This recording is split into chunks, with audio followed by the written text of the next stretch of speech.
আন্নেয়ন হাসিও। আসসালামু আলাইকুম। প্রিয় কোরিয়ান ভাষা শিক্ষার্থী বৃন্দগণ, সবার সুস্বাস্থ্য কামনা করে শুরু করছি বেসিক পর্ব 30। আজকে আমরা 30তম পর্বে যে বিষয়টি আলোচনা করব সেই বিষয়টি হচ্ছে কোরিয়ান শব্দার্থ সম্পর্কে। আমরা শব্দের অর্থগুলো জানার চেষ্টা করব, সেগুলো মনে রাখার চেষ্টা করব, যাতে করে আমি যে কোনো শব্দ বললে বা যে কোনো নাম বললে কোরিয়াতে সেটি কি হয় এই জিনিসগুলো দ্রুত মনে রাখার জন্য আমাকে এই শব্দ অর্থগুলো কি করতে হবে? অবশ্যই মুখস্থ করতে হবে। ফার্স্ট অফ অল, আমি যে কোরিয়ান ভাষাতে যে শব্দটি উচ্চারণ করেছিলাম আন্নেয়ন হাসিও, এটা মানে কি? এটা মানে হচ্ছে আমরা ইংরেজিতে যেমন বলি হ্যালো, হাই, বাংলাতে কি বলি হ্যালো, ইংরেজিতে কি বলি হাই, এটার কোরিয়ান কি হচ্ছে আন্নিয়ন হাসিও। আন্নিয়ন হাসিও। আমার সাথে এটা আপনি পড়ুন এবং হচ্ছে আমরা যে ক্লাসটি করাচ্ছি এখন শব্দের অর্থগুলো সেগুলো আমার সাথে দেখুন এবং হচ্ছে শিখুন। 30 পার্টে আমরা 30তম পর্বে যে বিষয়ে আলোচনা করব সেটি হচ্ছে কি শব্দার্থ। অবশ্যই শব্দার্থগুলো আমাকে মুখস্থ করতে হবে, শিখতে হবে, তা না হলে কিন্তু কোরিয়ান ভাষায় আমি চাইলে যে শব্দার্থ দ্রুত আমি বলতে পারবো বা কার নাম কি হবে, এটি কোরিয়ার উচ্চারণ কি হবে, এটি কিন্তু মনে রাখা খুব টাফ হয়ে যাবে আপনার জন্য। সেক্ষেত্রে আপনাকে যে কাজটি করতে হবে, কোরিয়ান যেমন আমি, এটাকে কোরিয়ানে কি বলা হয়, পানি সেটাকে কোরিয়ানে কি বলা হয়, বাবা তাকে কি বলে ডাকা হয়, বোনকে কি বলে ডাকা হয়, ভাইকে কি বলে ডাকা, এভরিথিং একটি মানব জীবন পরিচালনা হয়।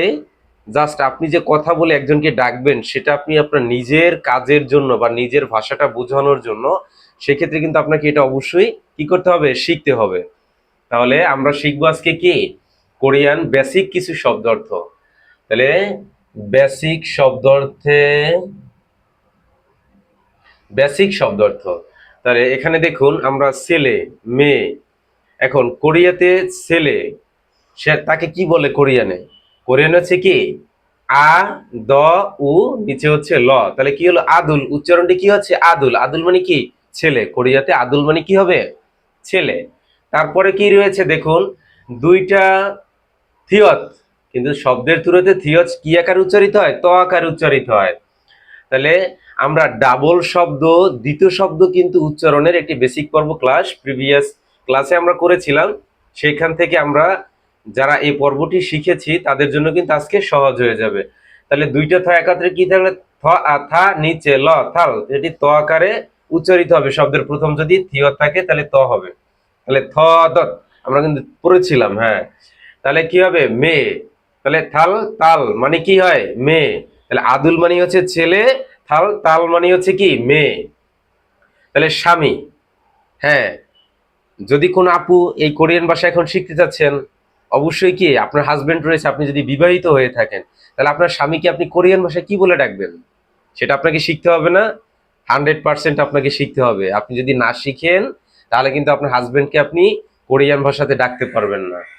তাহলে কি ন না মিচে ম নাম, ফ ইয় নিচে হচ্ছে ন ফিয়ন, তাহলে কি হলো নাম ফিয়ন। নাম ফিয়ন, নাম ফিয়ন মানে কি স্বামী, নাম ফিয়ন মানে কি স্বামী। শুধু কি আপুরাই শিখবে না, এটি হচ্ছে কি সবারকেই শিখতে হবে। তারপরে কি আছে দেখুন স্ত্রী, আমরা স্ত্রী রয়েছে, এখানে অনেক ভাইয়ের আছেন যারা কোরিয়াতে চলে যাচ্ছেন, হ্যাঁ, আপনার স্ত্রীকে আপনি কোরিয়ান ভাষায় কি বলে ডাকবেন? যদি আপনি কোরিয়াতে চলে যান আপনার স্ত্রী জিজ্ঞেস করে তুমি বলো তো যে আমি আমি যে তোমার স্ত্রী, সেই স্ত্রী কোরিয়ান ভাষাতে কি বলে, কি বলে? আপনাকে বলতে হবে না, তাহলে তো বউয়ের কাছে কি হয়ে যাবেন, ছোট হয়ে যাবেন। তাহলে স্ত্রী অর্থ কি ফ ও ফু ইয়ং ই ন ইন, তাহলে কি হলো ফুইন। ফুইন, ফুইন মানে কি স্ত্রী। মজার ছলে যদি একটু বলি তা আমরা অনেক সময় কি বলে থাকি, এই ফইন্নির ছেলে, ফইন্নির ছেলে, ফইন্নির স্ত্রী। তাহলে কি এটা হচ্ছে বোঝার সুবিধার্থে, বাট আমি ব্যঙ্গ করে কথাটি বলিনি, আপনাদের বোঝার সুবিধার্থে টেকনিক্যালে। এখানে কি ফুইন, ফুইন মানে কি হচ্ছে স্ত্রী, ফুইন মানে হচ্ছে স্ত্রী। পরবর্তীতে কি রয়েছে শিশু, আপনার একটি বাচ্চা রয়েছে ছোট বাবু শিশু, তাকে আপনি কি বলে ডাকবেন কোরিয়াতে, সেটা কি ডাকে আই। আমরা যে নর্মালি আই বলি উচ্চারণটি আই এর মতো জাস্ট, কিন্তু ওয়ার্ডগুলো কিন্তু সেম নয়। আই মানে কি শিশু, আই মানে কি শিশু, আমরা কি বলি আইতে, আই মানে হচ্ছে চোখ, তাহলে শিশু শিশু।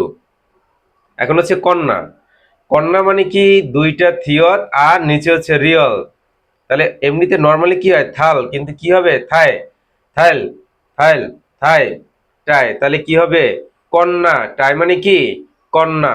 এখন হচ্ছে শিশু গেল, কন্যা গেল, এবং হচ্ছে কি পুত্র, ছেলে সন্তান, ছেলে সন্তানকে কি বলে ডাকে আদেই, আদেই। ছেলে সন্তানকে কি করে বাবা মা অনেক আদর করে। তাহলে আ দ, এখানে কি আছে উম, এখানে আছে রিয়ল, তাহলে উচ্চারণটি কি হবে আদেই, আদেই। তাহলে আদেই মানে কি পুত্র।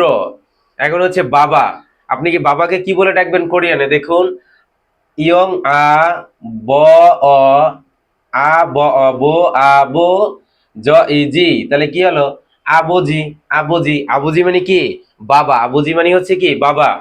এরপরে মা, যেহেতু বাবা বললাম এখন মাকে প্রয়োজন আছে না, হ্যাঁ মাকেও প্রয়োজন আছে, তাহলে মা কি হবে দেখুন অ ম ও মো, অ মো, ন ই নি, ও মো নি, অ ম নি, তাহলে অমনি অর্থে কি মা।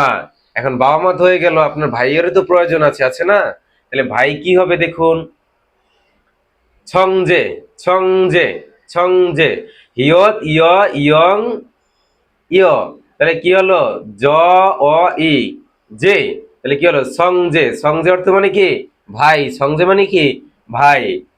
তারপরে কি আছে যা ম এ মে, যা মে, যা মে, তাহলে যা মে মানে কি হবে বোন, যাবে মানে হচ্ছে কি বোন।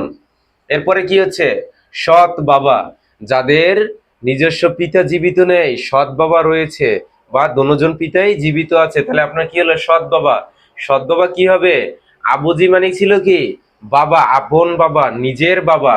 এখন হচ্ছে সৎ বাবা, সৎ বাবা কি হবে দেখুন উ ই উই ব উ বু স ই সি, উইবুস, ওই স অ স, তাহলে কি হলো উইবুস, উইবুস আবৌজি, উইবুস আবৌজি, উইবুস আবৌজি, উইবুস আবৌজি মানে কি সৎ বাবা। এরপরে কি হচ্ছে সৎ ভাই, সৎ ভাই, তাহলে সৎ ভাই কি হবে দেখুন ই ব ও গ বুক, ই বুক, ই বুক সংজে, ইবুক সংজে, সংজে কিন্তু আমরা এখানে পড়েছিলাম ভাই, তাহলে ইবুক সংজে, ইবুক অর্থ হয়েছে সৎ, সংজে মানে হচ্ছে কি ভাই, যদি শুধু সংজে হয় সেটা কি হবে আপন ভাই। ইবুক সংজে সৎ ভাই। এখন কি হচ্ছে আপনার সৎ বোন, যেহেতু সৎ ভাই গেল তাহলে সৎ বোন, সৎ বোন মানে কি দেখুন ইবুক, ইবুক ন অনু ন না, ইবুক নুনা, ইবুক ইবুং, ইবুং সরি ইবুং, ইবুং মানে কি নুনা, এবং নুনা মানে কি সৎ বোন, এবং এবুক বুং, যেহেতু এখানে গয়ের পরে ন রয়েছে তাহলে ইবুং নুনা সৎ বোন। পরবর্তীতে কি আছে দেখুন ইবুক দাদে, ইবুক দাদে, ইবুক দাদে, ইবুক দাদে মানে কি সৎ ছেলে, ইবুক দাদে মানে কি সৎ ছেলে। তাহলে 30তম পর্বে আমরা আজকে কিছু শব্দ অর্থ শিখলাম, বেসিক শব্দ অর্থ, যেগুলো একদম মোস্ট বি আপনাকে জানতেই হয়। আসলে কি কোনো জানার কোনো শেষ নেই, আপনাকে part by part, lesson by lesson হচ্ছে আপনাকে শিখতে হবে, জানতে হবে। যখন আপনি প্রপারলি এখন যেভাবে আপনি বাংলা ভাষায় কথা বলতেছেন এভরিথিং, আপনাকে কথা বলে প্রত্যেকটি কথার আপনি রিপিট করতেছেন, সেক্ষেত্রে কোরিয়ান প্রত্যেকটি ভাষা শেখার একটি সৌন্দর্য রয়েছে। প্রত্যেকটি সৌন্দর্য কিন্তু একটি শব্দ দিয়ে হয় না। যেমন আমি এখন ঘুরতে যাব, তুমি আমাকে ঘুরতে নিয়ে চলো, এই যে এক একটি বাক্য তৈরি হলো, একটি বাক্য তৈরিতে কিন্তু একটি ওয়ার্ড দিয়ে তৈরি হয়নি, কতগুলো ওয়ার্ডের সমন্বয়ে সংমিশ্রণে একটি বাক্য গঠন হয়, তখন কিন্তু একটি বাক্যের পরিপূর্ণ রূপ প্রকাশ পায়। সেক্ষেত্রে আমরা পার্ট বাই পার্ট শব্দ অর্থ শিখাবো, আপনারা সবাই এটি বেশি বেশি প্র্যাকটিস করবেন, লিখবেন, এবং হচ্ছে বারবার এটি রিডিং পড়বেন, তাহলে কি হবে আপনার উচ্চারণটাও সঠিক আসবে, প্লাস হচ্ছে আপনি এটি মুখস্থ করলে কোরিয়ান ভাষায় যখনই আপনাকে প্রশ্ন করা হয় বাবা মানে কি, ভাই মানে কি, বোন মানে কি, আপনি এটি কি করতে পারবেন ক্লিয়ারলি বলতে পারবেন। সবাই ভালো থাকবেন, সুস্থ থাকবেন, দেখা হবে আগামী এক পর্বে, ততক্ষণে বিদায় নিচ্ছি, আল্লাহ হাফেজ।